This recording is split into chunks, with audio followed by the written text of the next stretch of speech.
Voilà. Alors, petit sondage. Qui a déjà entendu parler de Turbonomic? Pareil, démo il y a 2 ans, donc je viens entendu parler il y a quelques temps. Une prête il y a 2 ans aussi. Une prête il y a 2 ans. Bon, on va faire un refresh, on va approfondir et on va regarder, comme j'ai fait pour Instana, comment est-ce qu'on peut relier le monde du power avec Turbonomic. Donc, quel est le problème? Le problème, c'est le gaspillage. Le problème, c'est le surdimensionnement. Le problème, c'est la dépense qu'on a de plus en plus de mal à contrôler. Et donc, il y aura un chiffre mystère, comme pour la première session. On imagine bien. Et là, le chiffre mystère, c'est 30. Là, le chiffre mystère, c'est 30. C'est 50 pour Instana. Et c'était réduction du MTTD, division par 2 du MTTD et du MTTR avec Instana. Voilà. Alors, on va faire le même constat que celui qu'on a fait ce matin, mais sous une forme un petit peu différente pour varier les plaisirs. C'est que la transformation digitale, tout le monde l'accompagne, l'exécute ou la subit, suivant comment ça se passe. Avec, on le disait déjà ce matin, un focus significatif sur le métier et l'applicatif, qui donc prennent des initiatives et qui disent nous, on veut partir dans le cloud. Nous, on veut consommer de l'IA. Nous, on veut des nouvelles applications qui seront plus faciles à déployer. Donc, non seulement on va être en méthode agile, mais en plus, on va déployer sur des clusters Kubernetes. Mais ça, on n'en a pas. Pas de problème. On ira le prendre chez Azure, ou on ira le prendre chez AWS ou chez GCP. Donc, IBM Cloud, non? Et IBM Cloud, absolument. Tu vas le fâcher, fais gaffe. Non, je ne suis pas sectaire. Moi, je ne suis pas sectaire comme garçon. Il n'y a pas de problème. IBM Cloud pour les workloads hyper régulés, c'est certainement une des meilleures solutions qu'il y a à l'heure actuelle sur le marché. Et on n'est pas concurrent des hyperscalers aujourd'hui. On ne se positionne pas comme concurrent des hyperscalers. C'est pour ça que quand je dis Azure, AWS ou Google Cloud, je ne cite pas dans ce contexte-là en tant qu'hyperscaler IBM Cloud, tu vois. Mais IBM Cloud a sa valeur. Et après, on observe également qu'en France, et ça va être un des gros sujets des années à venir, l'émergence de la question de la souveraineté, avec des Cloud Temple, des Scaleway, et d'autres, et des AWS, qui vont renforcer le cheval de bataille de la souveraineté. Donc il y a des vrais sujets. Toujours est-il que donc les gens des métiers qui ont pris le pouvoir disent ce que vous ne pouvez pas nous offrir, on va aller le chercher dans le cloud. Et derrière, il y a un directeur financier qui a la sueur qui coule entre les omoplates, c'est le même que ce matin, parce qu'il voit arriver les factures des clouders et c'est pas un problème. Et puis, il y a peut-être d'autres sujets aussi. Vous avez entendu parler de Broadcom, notamment récemment? Oui. Récemment, non. Hein? Récemment, non. Récemment, non? Ah ben si, si. Ah ben, t'es bien le seul alors. Tu me dis? Non, c'est pas récent. Même ils en sont encore. Il y a des jumeaux maintenant. Ils continuent. Oui, là, on arrive. C'est le renouvellement. C'est-à-dire, c'est les clients qui avaient des contrats sur 3 ans qui commencent. Les 3 ans. Parce qu'il y en a certains qui ont. J'ai participé à la réunion du CRIP de Toulouse avec un partenaire. Et il y avait une session qui était super intéressante parce qu'il y avait 3 acteurs qui étaient là. Je ne les nommerai pas. Il y avait un gros qui a dit nous, on a un peu de poids, donc on s'est acheté de la tranquillité pour un peu de temps, mais fin 2026, on va retomber dans les problèmes. Il y en avait un moyen qui disait moi, organisme public, pas beaucoup de moyens. Je regarde des solutions à côté, mais je n'ai pas forcément toutes les ressources pour avancer super vite, pour aller déployer du Proxmox ou pour basculer sur du Nutanix ou des choses comme ça. Et puis, il y en avait un tout petit. J'ai dit que je ne nommais pas. Et il y en avait un tout petit qui dit moi je suis une PME, je n'ai pas les moyens de faire de la recherche opérationnelle en informatique, donc pour le moment je subis ce que m'impose Broadcom. Donc c'était bien parce qu'on avait les 3 tailles et on avait les 3 positions. Je vous ai fait un résumé ultra rapide parce que ce n'est pas l'objet. Aujourd'hui, en tout cas pour la plupart de nos clients, Broadcom pose un vrai souci. on a des multiplications par 3, par 5, par 7, par 10 pour certains, des tarifs. Et donc, on se dit que la virtualisation à la Broadcom, peut-être qu'on le remette en cause. Alors, Turbonomic, dont on va parler aujourd'hui, n'est pas une solution de virtualisation. Turbonomic, c'est une solution d'optimisation. D'accord ? Et on va voir de quelle optimisation on parle. Mais par rapport aux questions que je pose ici, innocemment, très clairement, la tendance au surdimensionnement, la tendance à ne pas vouloir contrôler très précisément ce qu'on va déployer dans le cloud, tout ça, c'est des sujets qui provoquent des changements significatifs et pour lesquels Turbonomic se positionne. Donc, l'attitude de Broadcom est clairement une opportunité, mais il y a pas mal d'autres sujets que la virtualisation. Les factures cloud en sont un exemple. Et d'ailleurs, quand on parle de factures cloud, derrière vient assez naturellement le sujet Cloud Cost Optimization, CCO, d'accord ? Et on voit donc émerger le sujet Cloud FinOps, qui lui-même fait partie de la FinOps, qui fait partie de la grande famille de l'ITFM, l'IT Financial Management. Et mettez dans un petit coin de votre tête que Turbonomic est une solution par laquelle on peut commencer des exercices d'optimisation de type FinOps et IT Financial Management. Tu l'intègres dans Aptio ou directement uniquement avec... Excellente question. Magnifique. Aujourd'hui, dans Aptio, il existe 3 modules.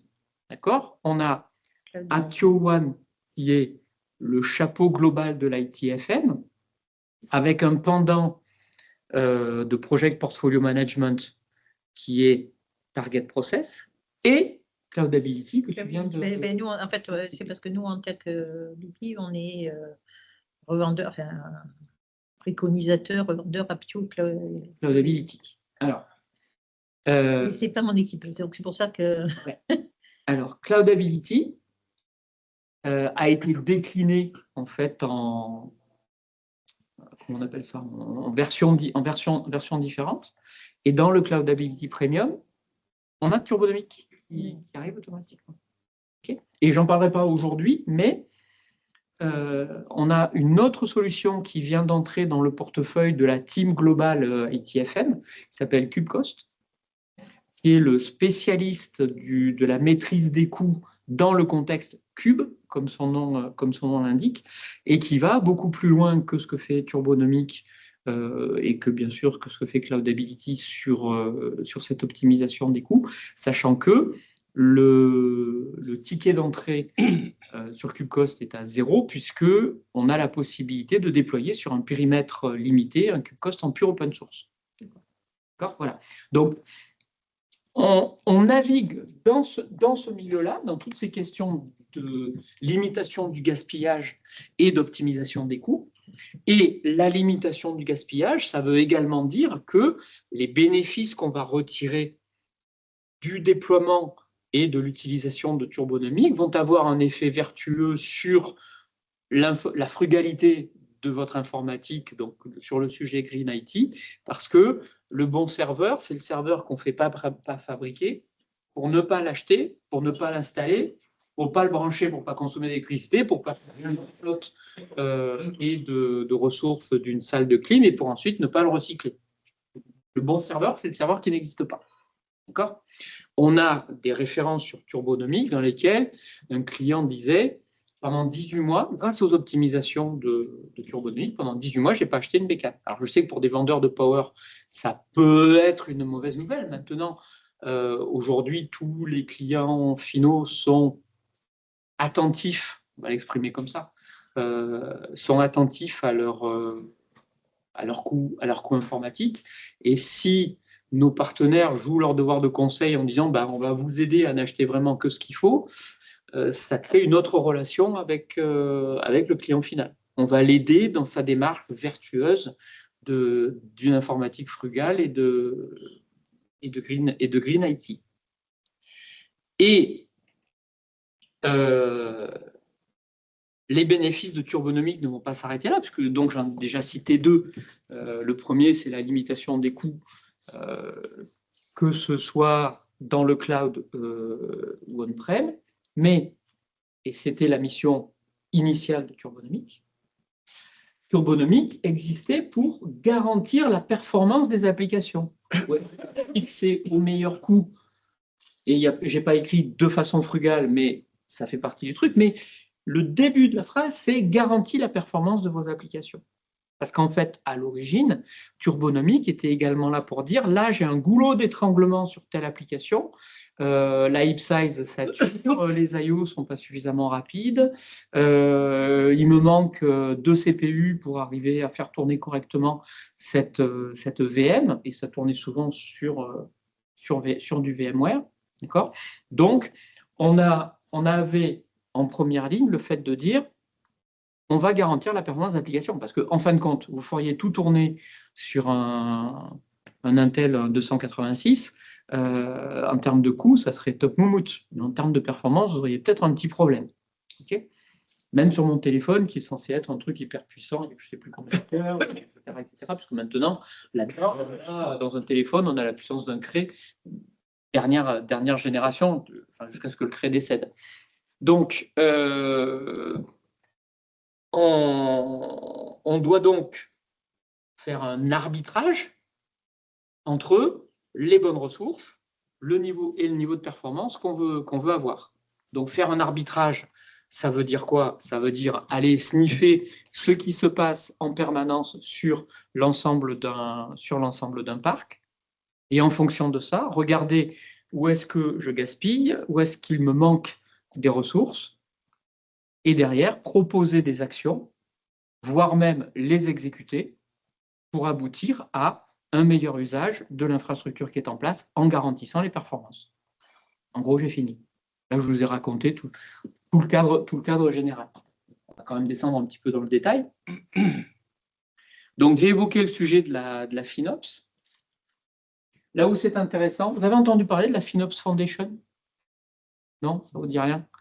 En gros, les gens, tu as évoqué Apptio tout à l'heure, les gens d'Apptio ont été de grands évangélistes de la démarche d'optimisation de FinOps et de l'ITFM. Et il y a pas mal de gens d'Apptio qui ont été également à l'origine de la fondation de la FinOps Foundation, qui a fourni un cadre, un modèle de maturité, un cadre normatif, un ensemble d'outils qui permettent aux acteurs de la FinOps, soit à l'intérieur de l'entreprise, FinOps et ITFM, à l'intérieur de l'entreprise, soit dans le cadre de missions de conseil, de développer des pratiques communes, de progresser et de déployer la démarche FinOps dans le bon sens. Et c'est un modèle. Si le sujet de la FinOps vous intéresse, je vous encourage à aller sur leur site et à passer la première certification de FinOps Practitioner. Ça permet de prendre un peu de recul par rapport à ce qu'on a l'habitude de faire dans notre métier au quotidien. Et il y a un sujet, moi, qui m'a plu, parce que chaque année, ils font un sondage auprès des acteurs de la FinOps en disant, c'est quoi votre challenge ? C'est quoi vos 10 challenges les plus importants ? Et je suis resté sur celui de 2023, parce que je l'ai trouvé très instructif par rapport à Turbo notamment, dans la mesure où, sur les 10 sujets, celui qui était sorti en premier à l'époque, c'était, alors je vous l'ai traduit, c'était en anglais à l'origine, donc j'espère que personne ne m'en voudra pour le fait que la traduction ne soit pas forcément top moumoute, mais les acteurs de la FinOps disaient, mais nous, on fait des recos, mais les gens des Ops n'ont pas toujours la compétence, et en tout cas, pas le temps d'exécuter les recommandations qu'on donne. Ça passe toujours après les urgences des opérations. Et on ne peut pas les blâmer.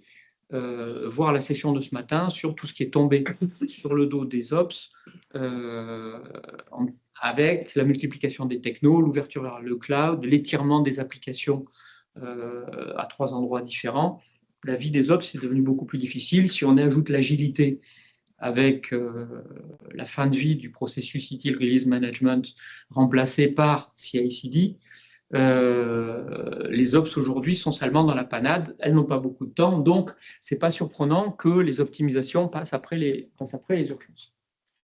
Donc Turbonomic est une solution qui va être là pour identifier, recommander et automatiser un certain nombre d'actions. Autant de choses qui vont faire gagner du temps aux gens des ops, faire apporter de la matière aux gens de la FinOps et donc améliorer globalement la vie des acteurs de l'IT. Et Cloudability Premium, c'est donc la combinaison de Cloudability et de Turbonomic. Et il arrive donc en tête de ce type de sujet. Voilà. Alors, après, il y a un contexte un peu spécifique en ce qui concerne le Power. Quand on parle d'optimisation et quand on parle d'économie, c'est un peu comme Instana ce matin. On le fait bien souvent avec une vision applicative. Est-ce que mon application a les performances qui vont bien et est-ce que mon application est frugale? Quand on parle Power, on va se concentrer sur la partie infrastructure. Okay, bon, c'est toujours bon de savoir quelles applications tournent et est-ce qu'elles sont optimisées, mais il y a quand même un certain nombre de fonctions spécifiques au Power qui sont disponibles dans Turbonomic. Alors, la question, c'est qu'est-ce que vous allez faire tourner sur votre Power et est-ce que vous êtes sûr que vous allez tailler correctement vos LPAR? C'est la même chose que tailler correctement vos VM quand on est dans le contexte VMware Broadcom. Est-ce que vous voyez des évolutions qui vont nécessiter de nouvelles optimisations du style, est-ce que vous allez installer un OpenShift, par exemple, sur votre Power pour faire tourner donc des services containerisés? Ça va arriver. Faut pas arriver. Est-ce que vous allez faire tourner de l'IA sur votre bécane? D'accord? Et comment est-ce que vous êtes sûr que tout ça, ça va être optimisé? On voit que le Power, ce n'est pas juste une machine à virtualiser de la S400. Okay, c'est une machine qui potentiellement va jouer un rôle de plus en plus important dans des architectures qui restent IBM friendly. Et comme c'est une machine qui est relativement frugale, ça vaut peut-être le coup de se poser la question de déployer plutôt sur du Power que sur du Wintel.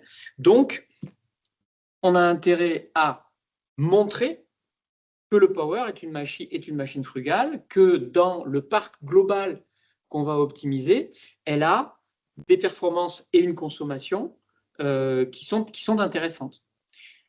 Comme Turbo vous donne la possibilité, à travers une console unique, de voir ce qui se passe on-premise, sur vos machines, dans vos clusters Kubernetes, ou dans le cloud, ou dans... non, je les ai cités, voilà. Ça va vous donner les moyens de sortir des rapports qui vous permettront de comparer également la frugalité, la performance et les besoins d'optimisation que vous avez sur telle ou telle machine. Et si vous vous apercevez que 80% de votre activité d'optimisation est sur Wintel et que le Power il est un peu plus naturellement optimisé, ça va être un moyen aussi pour vous de montrer que le Power est une bonne machine dans un contexte FinOps et Green IT. Tu as parlé du Kubernetes, tu as parlé d'AS400. Ouais. Sur le Power, vous faites aussi du OpenShift parce que c'est peut-être là qu'il y a l'intérêt. Tu tournes 3 OS sur le Power. 4. AX, Linux, IBMI. OpenShift. OpenShift, ce n'est pas un OS. Ouais. C'est un middleware. C'est un middleware, ouais. Donc, ton middleware, il va être porté par un OS. Oui, c'est le Red Hat. Tu as tourné ton Red Hat. Donc, ton Red Hat, donc ton Linux, d'accord, c'est celui qui va porter ton OpenShift.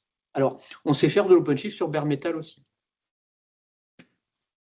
Ça aussi, ça peut être une solution. C'est d'ailleurs aussi une alternative à VMware. Faites de l'OpenShift sur bare metal et utilisez la virtualisation d'OpenShift si ça répond à vos besoins et s'il n'y a pas d'incompatibilité. Mais le point que je voulais souligner ici, c'était de dire Turbonomic, ce n'est pas un outil de reporting, d'accord? Mais malgré tout, si vous montrez que dans toute votre architecture, vous avez des composants sur lesquels vous avez de gros besoins d'optimisation et d'autres qui sont un peu plus naturellement optimisés, c'est aussi un moyen de dire, regardez, le power, c'est celui qui nous donne le moins de boulot et celui sur lequel on a les meilleures performances et dans vos rapports de frugalité, celui qui ressort en haut de la liste. Et Apptio, il te remonte les prix, quoi. Et Apptio va te remonter la dimension financière, exactement. Et Turbonomic, pour rebondir sur la dimension financière dans le contexte Kubernetes, on vient de sortir une intégration Turbonomic KubeCost. Donc, on a vu sur les 10 dernières années IBM faire énormément de rachats dans le domaine du software. Là, maintenant, la phase dans laquelle nous sommes, c'est la phase d'intégration entre les produits de manière à bénéficier des synergies qu'il peut y avoir entre un produit et l'autre. Exemple, Instana Turbonomic, Turbonomic KubeCost, Turbonomic Apptio, enfin Cloudability. Voilà. Et là, je suis juste à l'intérieur de mon petit domaine qui est IT Automation. En fait, je ne me suis pas présenté pour les nouveaux arrivants, Bruno Pignard. Je ne travaille qu'avec les partenaires chez IBM. Ça tombe bien parce que Power, ça se fait à travers les partenaires. Et je m'occupe exclusivement d'IT Automation, c'est-à-dire les 3 produits que je présente aujourd'hui et quelques autres, donc Instana, Turbo et la gamme Apptio, et Concert également, qui sera la session suivante. Alors, donc, Turbonomic pour Power.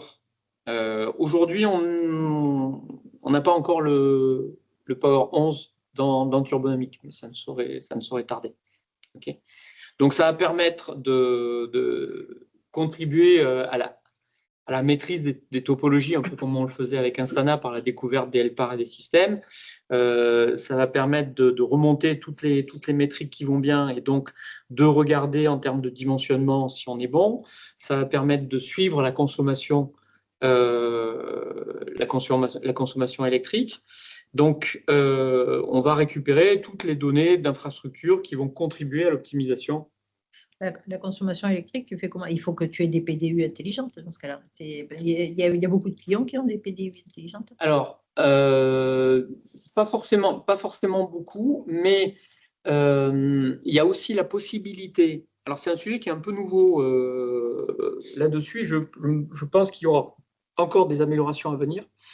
Il y a la possibilité aussi de saisir les consommations par défaut. Et puis de faire des règles de 3, quoi. Des approximations, voilà. À faire des règles de 3. Parce qu'avec le P11, en plus, avec le. Oui, avec le truc d'activité. Machin, là, ça va être compliqué. Là. Ouais. Si tu as tes PDE intelligentes, tu remontes. Moi, chez Lactalis, ils l'utilisent. Tu remontes vraiment les valeurs consommées. Les consommés. Elle coûte un bras, mais. Ah oui, c'est beaucoup plus cher. Je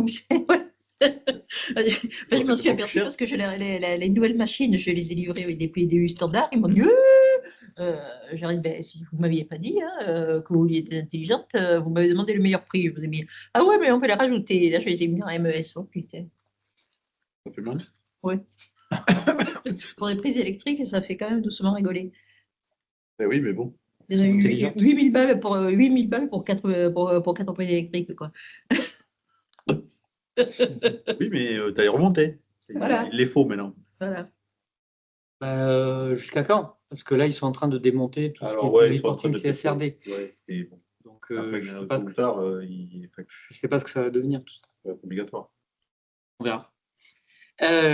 Exemple type d'action, au même titre qu'on va retailler des VM lorsque c'est du VMware, on va pouvoir retailler des LPAR en fonction de leur consommation. Le grand jeu de Turbonomic, c'est de dire, là, vous m'avez taillé une LPAR et elle est utilisée à 20% de sa capacité. Il serait peut-être plus intelligent de réduire cette taille-là et de me permettre de déplacer tel workload d'ici vers cette machine avec les 80% que vous avez libérés.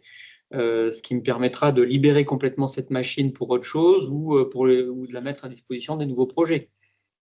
La logique de Turbonomic, elle va être là. D'accord ? Donc, le right sizing de LPAR, c'est l'action de base sur laquelle on attend Turbonomic. Oui. Première question déjà, est-ce qu'il faut déployer des agents aussi ou là, Bonne tu utilises question. une autre technique pour… C'est notre technique. Turbo, à part lorsque tu tournes dans un cluster Kubernetes, il est sans agent. Et en fait, il va utiliser un ou deux comptes. Lorsque tu as une prémisse, tu vas utiliser un compte technique pour te connecter, soit ta HMC, soit directement sur ton ESX quand tu es sur de VMware. Et quand tu es dans le cloud, tu vas utiliser un deuxième compte qui va être un compte, on va dire, financier, c'est-à-dire qui va connaître les contrats que tu passes avec ton hyperscaler. Et il va te permettre d'ajouter la dimension financière et donc de dire voilà combien je te permets d'économiser si tu regroupes ces 12 machines ad hoc en une seule réserve instance que moi, Turbonomic, je vais me charger d'utiliser plein pot. Donc, tu as le compte qui te permet de voir tous les services que tu utilises chez ton hyperscaler. Et combien ça te coûte et quels sont tes contrats et combien tu économises quand tu prends des réserves instance Parce qu'il sait que telle instance elle est réservée, que du coup de toute façon tu vas payer pendant 3 ans, donc ça ne sert à rien de la virer parce que de toute façon tu vas payer le même prix. Et au contraire, il vaut mieux la charger à mort et réagir lorsqu'il y a des réservations ad hoc qui se font et qui, tu vois, voilà. Et ce que je décris là au niveau du sizing des machines, tu vas le retrouver aussi au niveau du stockage. Mettons-nous dans le contexte du cloud. D'accord ? À partir du moment où tu as réservé 50 gigas à tel endroit et que tu as 2 mégas qui sont occupés, tu payes pour ce que tu as réservé. Et tant que tu n'as pas libéré ton stockage, tu payes. Donc, un des grands jeux de Turbonomic, c'est de dire, là, vous avez un storage qui est quasiment inutilisé, voire même pire, dans le cadre des clusters Kubernetes, ce qu'on rencontre fréquemment, c'est qu'il y a des PV qui sont orphelins et qui ne sont pas libérés. C'est-à-dire des persistent volume, le storage qui vient avec les clairs, là, pods. Voilà. Et le pod est tué, mais le storage n'est pas libéré. Donc, il continue à être facturé. Ça, Turbonomic est capable de le repérer et de dire, bah, attendez, on va le libérer. Ça a fait des sources d'économie significatives sur la durée. Et comme Turbo, c'est un moteur qui tourne 24/7 et qui ne prend pas de RTT et qui éternue jamais, il va pouvoir le faire, y compris automatiquement, lorsqu'on va lui donner l'autorisation, libérant ainsi du temps et des ressources.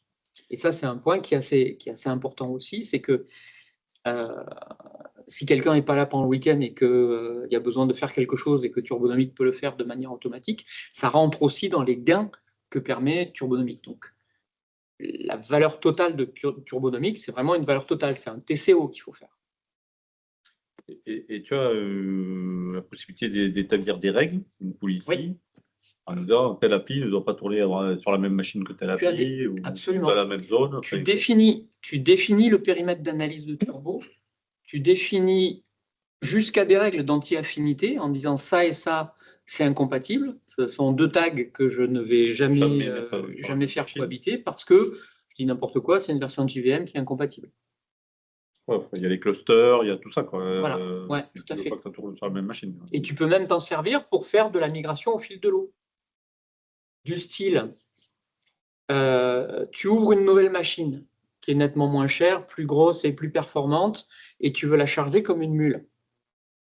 Donc, tu vas définir cette machine-là comme étant une bonne cible de migration pour tout un périmètre, et sur toutes les autres machines, tu vas dire, je ne veux plus voir de nouvelles workloads ajoutées sur ces machines, on les attribue, et en fonction des règles de maintenance, parce que tu as des opérations qui sont disruptives et que tu ne peux pas faire en dehors de période de maintenance, donc tu as la possibilité de définir des schedules, des agendas, et de dire, pendant la prochaine fenêtre de maintenance, tu vas pouvoir bouger telle machine, et comme on ne met plus rien dessus, cette machine, on l'éteint, on la libère.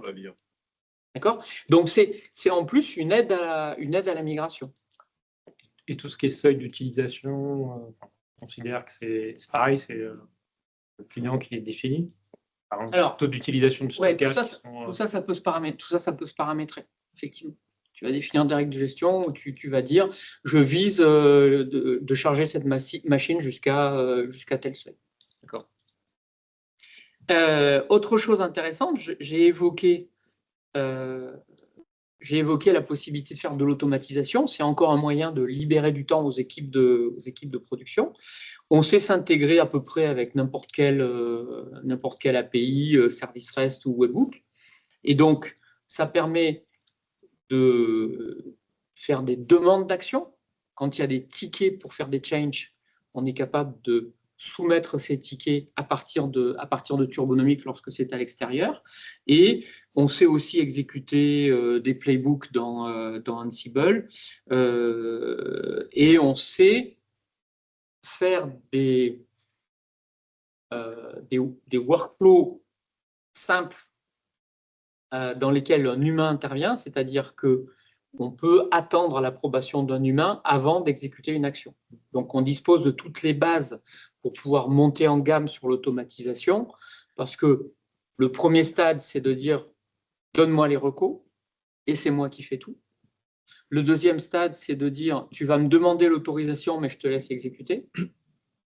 Parallèle à celui-là, il y a quand tu vas exécuter, tu vas utiliser tel script parce qu'il contient déjà toutes mes règles de gestion, comme ça je suis sûr que tu ne fais pas de conneries. Et lorsque j'ai confiance en toi, on dit, tu le fais quand tu veux, quand tu détectes qu'il y en a besoin. Tu passes par le script, comme ça il y a toutes mes règles d'urbanisation et mes règles de gestion qui sont implémentées. Et moi, pendant ce temps-là, je peux dormir tranquille.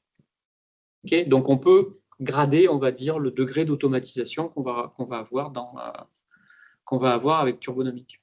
Voilà. Donc, l'un des points importants, c'est que lorsqu'on donne un périmètre, un terrain de jeu à Turbonomic, on va lui donner un périmètre qui va pouvoir intégrer uniquement un certain nombre de zones au début, et puis ensuite la totalité d'un data center, et puis après on va se poser des questions entre data centers. Et ce qu'il y a d'intéressant, c'est que la vision de Turbonomic, elle est globale. On va même plus loin que ce qu'est capable de faire VMware, parce qu'on propose des clusters de clusters, en gros, des hyperclusters. Et on est capable de proposer des optimisations dans lesquelles on dit les VM qui sont sur tel cluster, vous allez me les déplacer sur tel autre cluster. Chose que VM n'est pas capable de faire automatiquement. Et de ton expérience, de ce que tu peux voir là, les gens, ils font des découpages. Tu peux avoir des découpages plutôt physiques, effectivement, data center 1, data center 2, ou alors des découpages par appli. Puis comment souvent SAP, c'est toujours découpé du reste, je ne sais pas pourquoi, mais maintenant ça devient de plus en plus compliqué, puisqu'effectivement, les fonctions métiers sont de plus en plus transverses, en fait.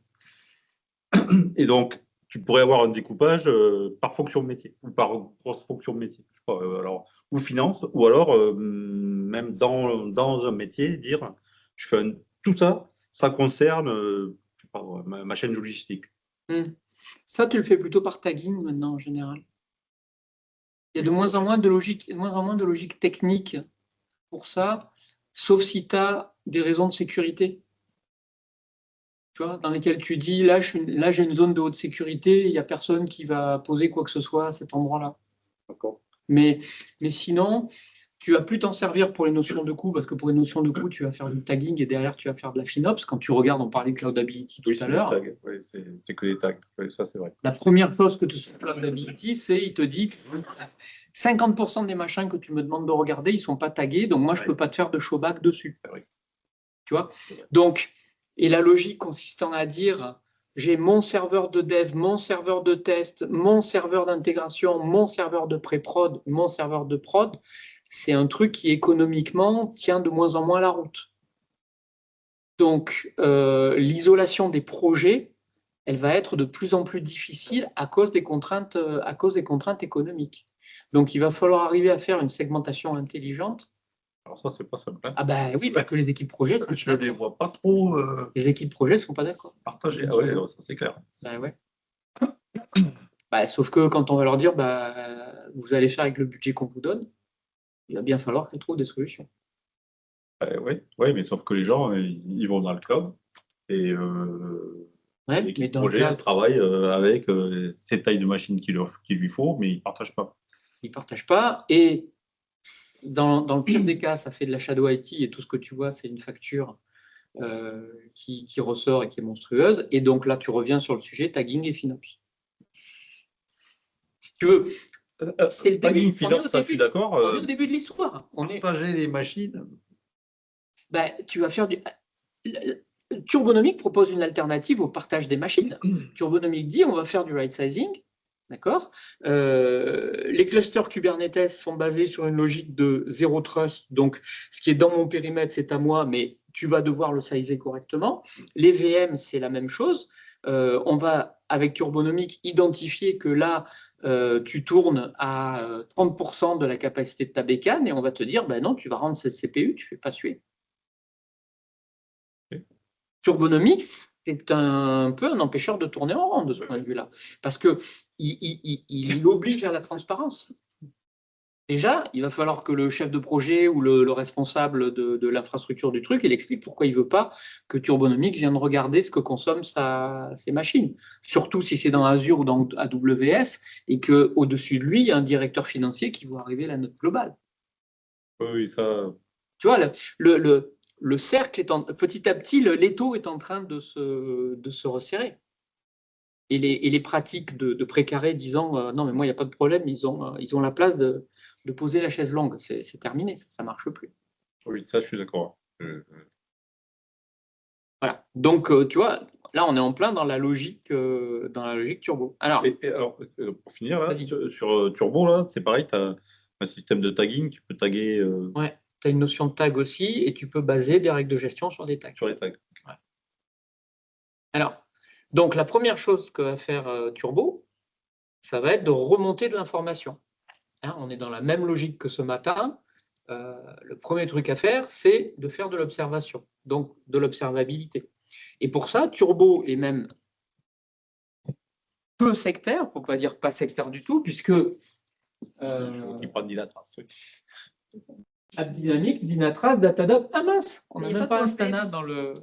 Il n'y a pas Power VM. Il n'y a pas Instana dans le truc. Oui, il n'y a pas Power VM. Mais bref, c'est juste pour dire qu'on sait... C'est juste pour dire qu'on sait remonter des informations venant de, à peu de choses près, la Terre entière. Okay, y compris dans le cloud. Alors là, vous avez de l'AKS, EKS, GKE, hein, vous voyez les trois frères ennemis du Kubernetes. Bien évidemment, OpenShift et bien évidemment, VMware. Bon. Tout ça, ça va vous remonter des informations. Même titre que Prometheus va vous remonter des métriques. Et tout ça, Turbonomic va être capable de le digérer. Vous lui donnez un compte technique pour aller regarder ce qui se passe sur un ESX et il va vous sniffer tout ce qui se passe sur vos VM. Sans agent, ça veut dire qu'il utilise des commandes des comptes propres à chaque environnement. Alors. Des comptes de connexion et les commandes. Ouais, exactement. Et derrière, en sortie, on va avoir des API pour pouvoir ensuite utiliser des API en consommation et après pour les actions, on va pouvoir les utiliser en sortant également. Voilà. Donc après, Turbonomic fonctionne suivant une logique de supply chain. C'est-à-dire que l'ensemble des acteurs que j'ai décrits là, les workloads, sont des demandeurs de ressources. Et derrière, tout ce qui est dessous, ça va être des fournisseurs de ressources. Si vous avez mis en place une observabilité, vous allez avoir une granularité qui va être très fine et qui va vous permettre d'identifier à l'intérieur des applications les services ou les composants applicatifs qui sont des demandeurs de ressources. Ça, si vous n'avez pas un outil d'observabilité, vous n'y avez pas accès. Donc, ça veut dire que vous allez voir le gros bloc applicatif comme étant une boîte noire. En gros, vous allez travailler à l'échelle de la VM. Ah oui, c'est ce que vous allez avoir quand vous allez vous intéresser à la couche qui est en dessous. Votre couche en dessous, ça va être votre cluster Kubernetes, Ou, encore en dessous, ça va être votre VM ou votre Power VM. Vous voyez la logique? Si je veux vraiment de la granularité pour comprendre qui consomme quoi, j'ai besoin d'un outil d'observabilité. Si je veux travailler à grosse maille, je peux me contenter de me connecter sur un cluster Kubernetes ou me contenter de regarder au niveau des ESX ou de mes LPAR ce qui se passe. Je vais être moins précis, mais je peux déjà faire un premier niveau d'optimisation. Et sur cette base-là, je vais avoir une série d'actions. On va revenir sur les types d'actions que peut faire Turbo. Et ces actions-là, on va avoir la capacité de les automatiser comme on l'évoquait tout à l'heure. D'accord ? Donc, ça peut être planifié, ça peut être avec autorisation, sans autorisation, ça peut être juste des recos, et c'est moi qui fais à la main, et donc là, il n'y a pas encore d'automatisation. Ça peut faire appel à des pipelines ou à des workflows extérieurs, et ça peut être bien sûr programmé. Bon, alors, les actions, on les fait à peu près au niveau de toutes les couches, sauf le réseau. C'est-à-dire que bien souvent, la première action à laquelle on pense, c'est le resizing. Tout à l'heure, quand on a commencé à en parler, on est venu tout de suite sur si j'ai un problème de perf, il me faut peut-être de la mémoire en plus, rajoute-moi de la mémoire, il me faut peut-être des CPU en plus, ou au contraire, désolé mon gars, mais tu as une bécane là, qui fait 16 CPU, qui en plus chez Azure, dans la catégorie plus, et qui coûte la peau des fesses, tu l'utilises à 10% de sa capacité, donc ma recommandation, ça va être de downsizer ta machine parce que ça va coûter largement moins cher. Et comme j'ai un petit peu de place sur une instance réservée qui existe déjà, et ben, tu vas te mettre là dans le coin et tu auras largement ce qu'il te faut comme capacité. Avec tout ce que ça pose de questions de planification, d'autorisation et d'ego. Okay, voilà. Donc, le premier truc auquel on pense, c'est le resizing. D'accord ? Up ou down. Puisqu'on a toujours le souci de la performance en tête. Okay ? Donc, j'ai une heap size qui n'est pas suffisante, j'ai un garbage collector qui fonctionne mal. Tout ça, c'est des choses que je peux recommander, sur lesquelles je peux agir. Même chose sur le storage. Une contention d'IO, c'est un sujet que Turbonomic est capable de traiter. Quel que soit l'hyperscaler. Parce que là, les règles sont complexes. Ouais. On est d'accord. AWS et Azure, je suis assez tranquille. Google, il faut regarder jusqu'où on va. Ce n'est pas forcément celui sur lequel on est le plus avancé, parce qu'effectivement, comme je sais pas qui le disait tout à l'heure, les commandes sont parfois spécifiques, soit d'un hyperscaler, d'un outil, voilà. Donc, on n'a pas forcément ça, et puis les IO, ouais, voilà, ils vont dépendre du type de stockage, du nombre de volumes que tu prends. En fait. C'est assez intéressant. Ouais, c'est assez intéressant de regarder. C'est y aller d'ailleurs. Là, je suis dans Turbo. Alors, Turbo, c'est pas très sexy comme outil, hein, Turbo. Parce que. C'est pour des techniques, c'est pas grave. Ouais, c'est ça, c'est exactement ça. Ouais. Pour les textes, c'est bon. Ouais, je suis d'accord. Tant qu'il y a la fonction. Ouais, et puis, tant que c'est facile à comprendre, ça vert au bleu. Excusez-moi, j'ai un. Ah oui, non, parce qu'il faut que j'oublie à chaque fois qu'ils ont rajouté ce truc. C'est là, c'est ça. Là, je sors et là, je reviens dans le Go. Voilà. Ok. Voilà. Alors, c'est pas très sexy, Turbo, parce que, en fin de compte, qu'est-ce qu'on va voir ? On va voir la supply chain là que vous voyez sur la gauche. D'accord ? Donc, les fournisseurs de ressources en bas, les demandeurs de ressources en haut, et plus de granularité si j'ai un outil d'observabilité qui me permet de distinguer jusqu'au service. Après, on va voir toutes les actions possibles, on va y revenir. Et après, on va voir la vision application. Parce que, au même titre qu'on avait le problème ce sont les applications qui ont pris le pouvoir avec l'observabilité, sur l'optimisation, c'est pareil. Quand on va parler avec un application owner, un application owner, il va être intéressé par les actions d'optimisation ou de réduction de coûts sur son application. Donc, il faut qu'il y ait une vision applicative. Et si je rentre dans une application, je peux rentrer dans les actions spécifiques de cette application. Mais ce n'est pas là que je voulais aller. voulais vous montrer un turbonomique. Release notes. Je sais, c'est un peu violent. Donc, la dernière version de Turbonomic, c'est la 8.18. Paf, voilà, on vient de sortir. Et quand vous regardez le What's New, vous voyez qu'en fait, il y a des sujets qui sont parfois très, très pointus. C'est-à-dire que là, par exemple, vous voyez, ils viennent d'ajouter une fonction Parking Action for Azure SQL Manage Instance. C'est une fonction spécifique sur Azure portant sur les instances managées de SQL et dans lesquelles désormais on a la possibilité de dire qu'on fait du parking. Alors c'est quoi le parking? C'est une des actions possibles de Turbo consistant à dire ben ça tu t'en sers pas, je vais l'arrêter. Fais pas tourner ton moteur, c'est du start and stop. Fais pas tourner ton moteur quand tu es au feu rouge. C'est la fonction de parking. Ok, donc vous voyez que le niveau d'action sur lequel sont réalisées les nouvelles fonctions est souvent très très fin. Ça correspond exactement à ce que vous disiez sur le fait qu'il faut vraiment regarder ce qui se passe pour tel type de storage, pour exécuter les commandes de tel hyperscaler. Tu vois, là on en prend une autre. Voilà, là on est en train de faire voilà, control discovery. Contrôler la façon. Alors ça, on va contrôler la façon dont Turbonomic découvre les entités de stockage sur Nutanix ou dans un vCenter. Voyez, donc l'outil est assez fin et assez subtil à manipuler et les fonctions ne sont pas forcément toutes. C'est pas parce qu'une fonction va être disponible par exemple sur Azure qu'elle va l'être automatiquement sur GCP. Donc faut regarder ce qui se passe. À chaque fois, il faut regarder si c'est disponible. Et après, un dernier exemple. Oui, voilà. Là, la notion de carbone footprint devient de plus en plus importante. Hein. C'était mon discours de tout à l'heure sur le bon serveur, c'est celui qu'on ne consomme pas.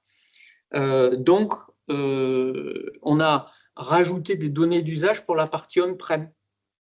Parce que là, il y a souvent de la saisie à faire à la mano pour arriver à mesurer l'amélioration, puisqu'on est dans une logique d'amélioration, l'amélioration de l'usage l'amélioration du bilan carbone de telle ou telle machine. Vous voyez, donc c'est vraiment des fonctions très très fines qu'on va manipuler avec Turbonomic. Alors les actions. Oui, un point important, donc ce que je disais tout à l'heure, c'est que ce n'est pas juste des alertes, c'est des recommandations avec la capacité d'agir. Okay. Ça, je l'ai déjà évoqué. Et ce qui est intéressant, c'est que vous allez avoir un avant-après. C'est-à-dire que toute décision doit avoir une motivation. La motivation, c'est qu'on a gagné quelque chose. Ce qu'on a gagné, c'est soit de la performance, soit de l'argent. Soit de libérer quelque chose qui n'était pas utilisé. On a fait de la négantropie, on a supprimé du gaspillage. D'accord ? C'est pour ça que vous avez, dans les tableaux qui vous présentent les actions de Turbonomic, le avant-après. Et à chaque fois, on vous dit si c'est à la montée ou à la baisse. Et là, typiquement, on est en train de faire du downsizing. Voilà, on a un standard E4S V3 vers un standard B2S. On a réduit la vitesse d'horloge. On a augmenté le taux d'utilisation du CPU. Là encore, c'est pareil. Là, on était à 4%. Pareil sur la notion de percentile, la même notion de percentile que celle que je vous ai présentée ce matin sur Instana. Pour ceux qui n'étaient pas là ce matin, la moyenne, c'est cette joyeuse grandeur mathématique qui vous dit, testez le truc ce soir avec votre compagnon ou votre compagnon, si votre tête est dans le four à 280 degrés et vos pieds dans l'hydrogène liquide à moins 270 degrés, en moyenne, la température de votre corps reste bonne. Je ne suis pas certain que vous soyez d'accord. La moyenne n'est pas une bonne métrique. Quand vous rajoutez un écart type, ça commence à devenir plus intéressant. Oui, mais là, tu es à 5 sigma de la moyenne. Cette phrase, on l'entend de temps à autre. Ah oui, mais 5 sigma de la moyenne, oui, effectivement, là, il y a un problème. Donc, on a utilisé d'autres grandeurs que les statisticiens maîtrisent bien. Par exemple, quand on traite des populations, on parle du premier décile et du 8e décile et du 10e décile, les déciles. Ben, nous, on utilise des percentiles, percentile in English. D'accord? C'est-à-dire qu'on va poser un seuil d'agressivité aux mesures et un seuil d'agressivité pour déclencher des actions. Là, tu es en train de dépasser le percentile 95 50% du temps sur une période de 4 heures. C'est pas normal. Tu es en contention de CPU si c'était du CPU que je regardais. D'accord? D'habitude, ta machine, son 95e percentile, c'est hyper rare. Là, il s'est passé quelque chose. Il y a eu un changement de comportement. Donc, moi, turbonomique, je suis alerté, donc j'alerte. D'accord? Voilà. Ou au contraire, en dessous, sous-utilisation, et on a des règles par défaut, sous-utilisation. Là, ça fait 8 jours que tu tournes à 4% d'utilisation. Maurice, t'exagères. D'accord? Donc, je vais t'enlever du CPU ou je vais te déplacer. Après, c'est en fonction de la config, on va faire qu'on va faire. Donc là, on va augmenter le pourcentage de CPU, mais c'est pour la bonne cause, puisque là, il y avait du CPU à disposition qui n'était pas utilisé. Donc on voit que la reco, elle va dans le bon sens. Et ce qu'on espère, c'est qu'à l'arrivée, tout ça, ça permette de dépenser moins d'argent. Alors là, je ne l'ai pas, là, je l'ai juste en termes de resource impact. Mais à chaque fois qu'on a des chiffres, exemple, je ne suis pas on-premise, je suis dans le cloud, je suis chez Azure, donc je sais combien me coûte chaque seconde de chaque machine. Là, je vais te dire, eh ben, là, je te fais économiser 54 $ par mois sur cette machine. 54 $, ça peut paraître pas beaucoup, mais si j'ai 500 machines et si je fais ça de manière régulière, j'aboutis rapidement à des milliers ou à des dizaines de milliers de dollars par an. Et si je libère de l'espace, ça m'évite de racheter de la Les dollars en haut à droite. Et oui, tiens, voilà. Ouais, tu as raison. Les savings, ils sont là-haut. Là, je suis à moins 163 $. Par mois. Voilà. OK, vous voyez la logique de l'outil? Et il le fait de manière globale sur la totalité du périmètre que vous lui donnez. Donc ça, c'est les actions. Alors, les cas d'usage, on les a à peu près tous traités. Dans le cloud public, la réduction de la facture cloud, c'est un vrai sujet. Les projets de migration, ça c'est vachement intéressant aussi. On a un client, en France d'ailleurs, dans le sud, qui a dit, mais moi les data centers, ce n'est pas mon métier. Je balance tout dans le cloud. Comment ça s'est passé? C'est passé en 2 étapes. Il y a eu d'abord une optimisation sur site, et ensuite, ah oui, non, ça, le schéma complet, c'est un autre client. Mais, donc pour ce client, il y a eu d'abord une optimisation sur site, et ensuite, il y a eu un projet de migration. Donc le bénéfice, il a été double. C'est-à-dire que, étant donné que Turbonomic connaissait la cible et connaissait notamment la dimension contractuelle de la cible, la proposition de migration s'est faite vers les ressources optimales. Donc, à l'arrivée, en coût de run, ça a coûté moins cher. Mais il y a eu aussi de l'optimisation en amont parce que, comme il y a eu de la densification, je n'avais pas encore prononcé le mot, mais c'est un mot très important pour Turbonomic. Turbonomic fait très souvent de la densification. On est passé de 4% d'utilisation de CPU à 40% d'utilisation de CPU. D'accord? Voilà. Je te donne moins de CPU, j'en mets plus à côté de toi, j'ai augmenté ma densité. Comme il y a eu de la densification avant et que donc on a éliminé des machines avant de migrer, on a optimisé la config, le projet de migration vers le cloud lui-même a été plus léger. Il y a eu moins de machines à émigrer, les choses étaient déjà optimisées, donc ça s'est fait plus rapidement. Et il y a même des clients qui ont fait des projets de migration d'un hyperscaler à un autre hyperscaler. Je suis chez Azure, je ne suis pas content, je passe chez AWS ou le contraire. Donc Turbonomic est capable de faire de la what if, il est capable de faire de la simulation. Donc tu peux dire tout ce périmètre-là, qu'est-ce qui se passe si je l'envoie chez Azure? Je croyais que c'était Apptio qui faisait ça. Alors, je n'ai pas dit qu'Apptio ne le faisait pas. Hein. D'accord. Là, j'ai juste dit que Turbo était capable de le faire. D'accord. Mais effectivement, il y a des fonctions qui sont disponibles dans les deux solutions. Oui, pour moi, je pensais qu'il fallait Apptio pour avoir justement ces estimations de prix que Turbonomic renvoyait la charge, les machins, le truc, et que c'était Aptio qui disait vous allez gagner 160 machins. Et, ouais, donc on peut le faire directement avec Turbo. Voilà. Et dans un contexte où Aptio sera peut-être une solution un peu trop lourde, ça peut être intéressant de commencer avec Turbo pour appâter le client, commencer à travailler avec lui sur la mise en place de sa démarche de Cloud FinOps, parce que souvent, ça va se faire vers un hyperscaler. Donc, ça peut être intéressant de démarrer petit et de démarrer avec Turbonomic.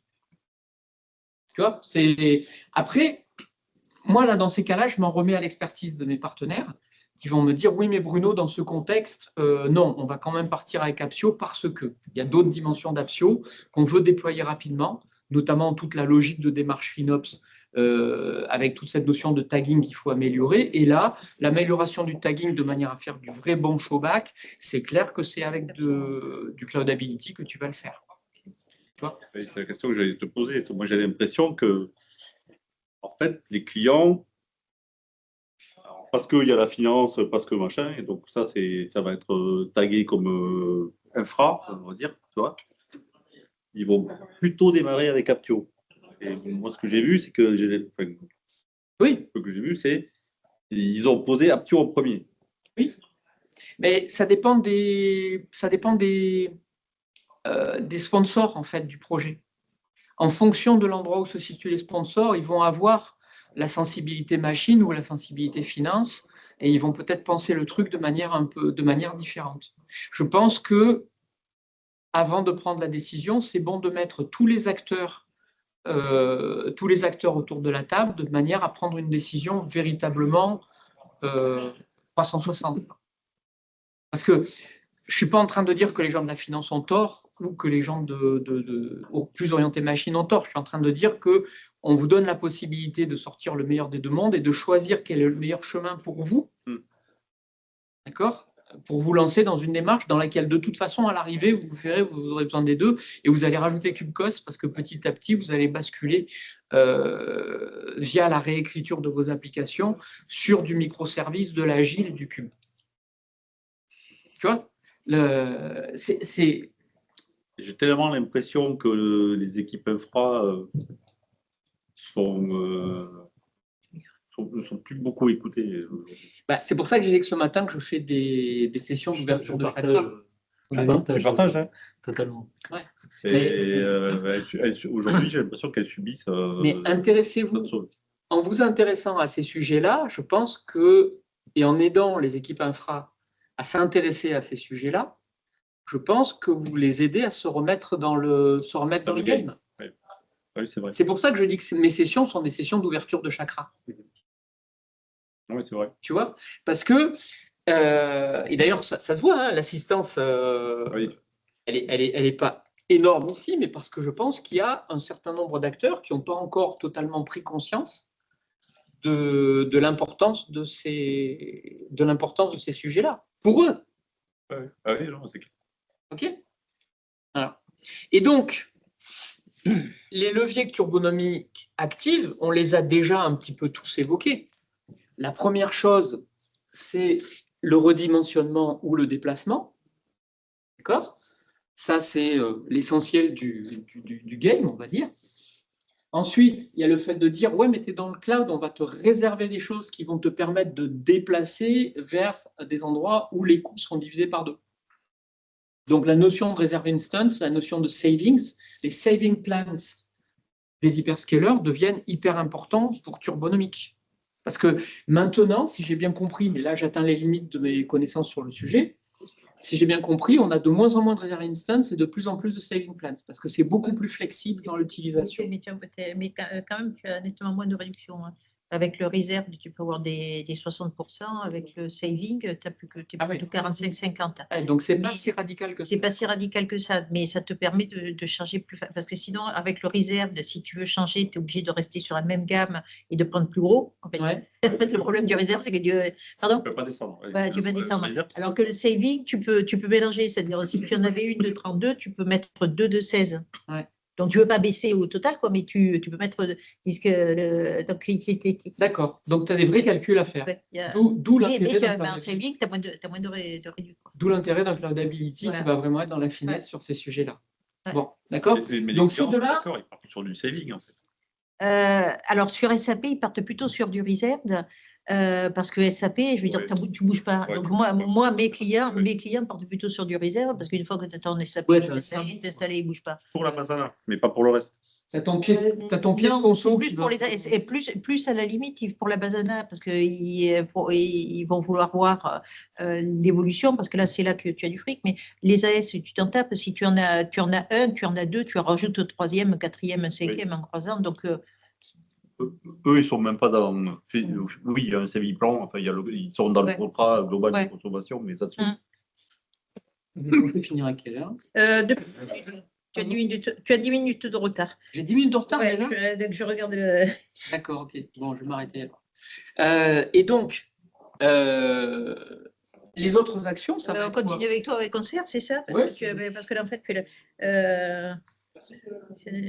mais je quand même vous explique. IBMI, parce que moi, IBMI. On prend un verre d'eau, mais on revient. Ouais, on revient parce qu'après, le reste, c'est que du IBMI en parallèle. Hein. Donc, du coup, moi, je ne fais pas du. Donc, je reste. Et donc, après, suppression, c'est les fameux persistent volume qu'on a oublié de libérer, tous les orphelins, ces choses-là. Là, il y a aussi des sources d'économie significatives. Et après, il y a le fait de suspendre, c'est tout ce qui est parking. Le fait de dire, là, par exemple, on a des machines de test, ça ne sert à rien de les faire tourner pendant le week-end. Ah, tu parles, des arrêts de week-end, des arrêts le soir, des trucs comme ça. Parking. Okay. Tu coupes le moteur pendant que tu t'en sers pas. Voilà. Oui, ça se fait, ça. J'ai quand même voir mon truc, je ne sais pas si ma commerciale. Je reviens dans 5 minutes. Ok. Dernier sujet. Bon, du coup, je n'aurais pas fait de vrais démos. Dernier sujet, la Green IT. Il y a un certain nombre de rapports orientés Green IT qui permettent donc de montrer la contribution des actions turbonomiques à la frugalité globale de l'informatique de la maison. Donc, comme il y en avait besoin, on a commencé à sortir des tableaux de bord qui permettent de traiter ce genre de sujet. OK ? Voilà. Et donc, j'ai oublié de mettre le slide sur la raison de 30%. Les 30%, en fait, dont je parlais au début, les 30, c'est encore un pourcentage. C'est à 30%. Et c'est la métrique que vous avez intérêt à garder en tête à chaque fois que vous parlez des économies réalisées avec Turbonomic. En gros, le surdimensionnement dans le cloud, c'est à peu près 30%. En gros, la réduction de l'empreinte VMware lorsque vous optimisez avec Turbonomic, c'est 30%. Et 30% à l'échelle de Turbonomic, c'est quand même pas négligeable. Ça coûte combien Turbonomic? C'est pas cher. Non, il y a un sujet. Non, mais tu as raison. Je voudrais avoir un ordre de grandeur. On finit la session précédente, je suis désolé. Surtout comment c'est licencié, etc. Ouais, alors, comme Instana, c'est licencié au Managed Virtual Server, c'est-à-dire que tu n'as pas de prix en fonction des utilisateurs, en fonction d'un débit quelconque ou de quoi que ce soit. Tu as 200 machines, ça te fait 200 licences. 200 licences. D'accord ? À la VM ou Worker Node ou d'accord. Voilà. Et le prix pour un node Ah ouais, quand même. Le prix catalogue. Le prix catalogue. Alors, Turbonomic est une solution qui n'est pas destinée à la petite PME. D'accord ? C'est une solution qui trouve sa. Waouh, quel succès!